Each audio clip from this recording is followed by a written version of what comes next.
નમસ્તે વિદ્યાર્થી મિત્રો, આજે વાત કરીશું ધોરણ 8 સ્વજન પોથી પ્રથમ સત્રના કાવ્ય નંબર 4 તને ઓળખું છું માં કાવ્યના સંપૂર્ણ મિત્રો સચોટ સોલ્યુશન મેળવીશું। એ પહેલાં ચેનલની અંદર પ્રથમ વખત આવ્યા છો તો વિદ્યાર્થી મિત્રો ચેનલને ખાસ સબસ્ક્રાઇબ કરી લેવી। સ્વઅધ્યયન એટલે કે પ્રથમ તમારે જાતે જવાબ લખી દેવાના છે અને ત્યારબાદ અહીંથી વેરીફાઈ કરી શકો છો। પ્રશ્ન નંબર 1, તમારી શાળાના શિક્ષકશ્રીની કે વડીલોની મદદ લઈને નીચેની કાવ્ય પંક્તિઓ પૂર્ણ કરો।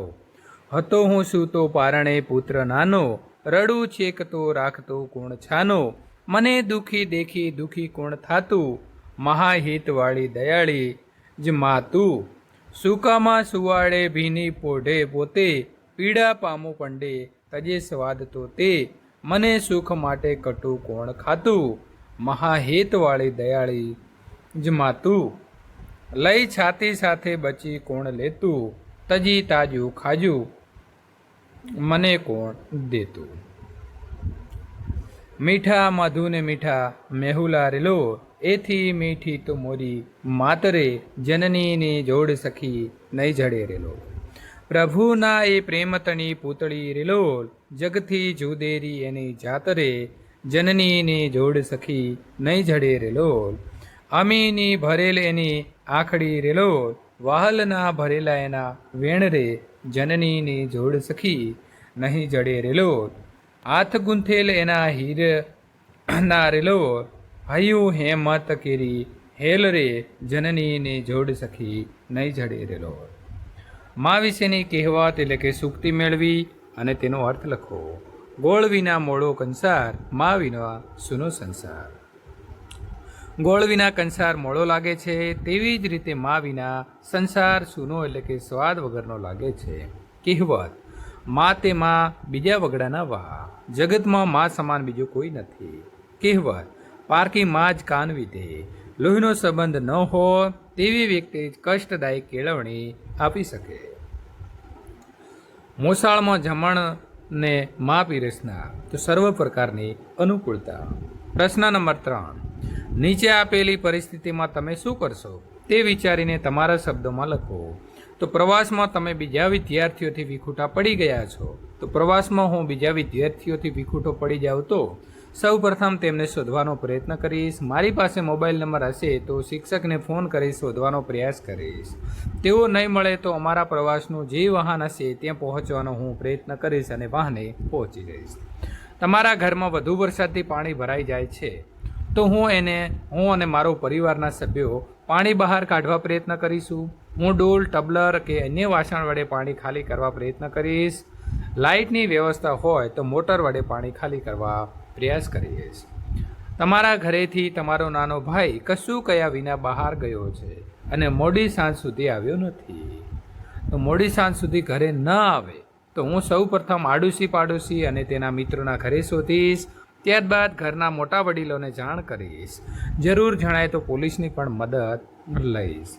તમે તમારા ઘેર જવાનો રસ્તો ભૂલી ગયા છો, હું મારા ઘરે જવાનો રસ્તો ભૂલી ગયો હોઉં તો ઘરના કોઈ વ્યક્તિને ફોન કરીને મને લેવા માટે જાણ કરીશ।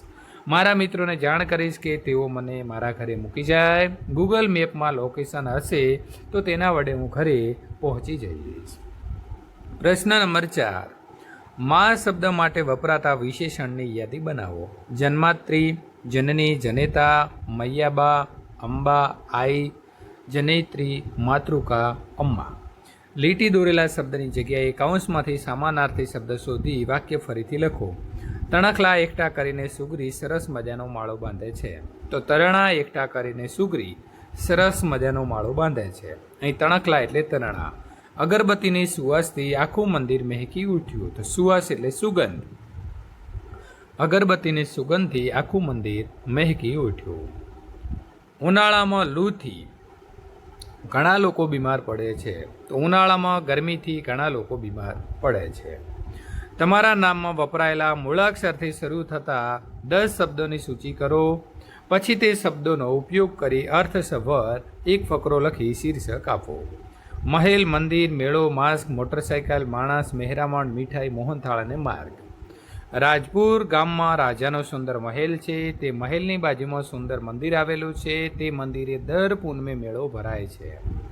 પણ મેળામાં આપણે માસ્ક પહેરીને જઈશું. હું મારા પિતાજી સાથે મોટરસાઇકલમાં બેસી મેળામાં જાઉં છું. મેળામાં ઘણા બધા માણસોનું મહેરામણ ઉમટે છે.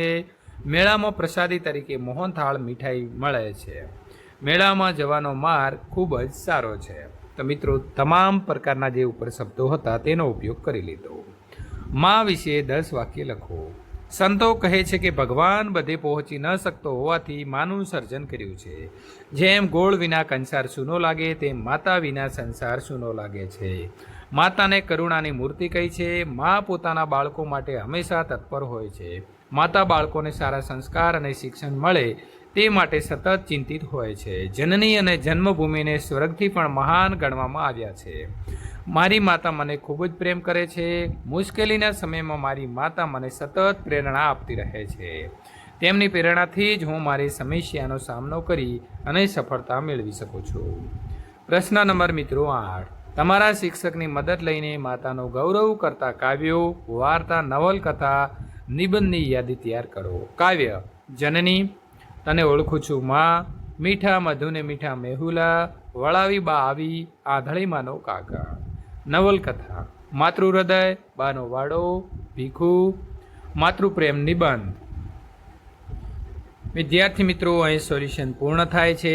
ત્યાર પછી એક મુલાકાત પાઠનું જો તમે સોલ્યુશન મેળવવા માંગો છો તો અહીં આપેલી એન્ડ સ્ક્રીન ઉપર ક્લિક કરી અને મેળવી શકો છો.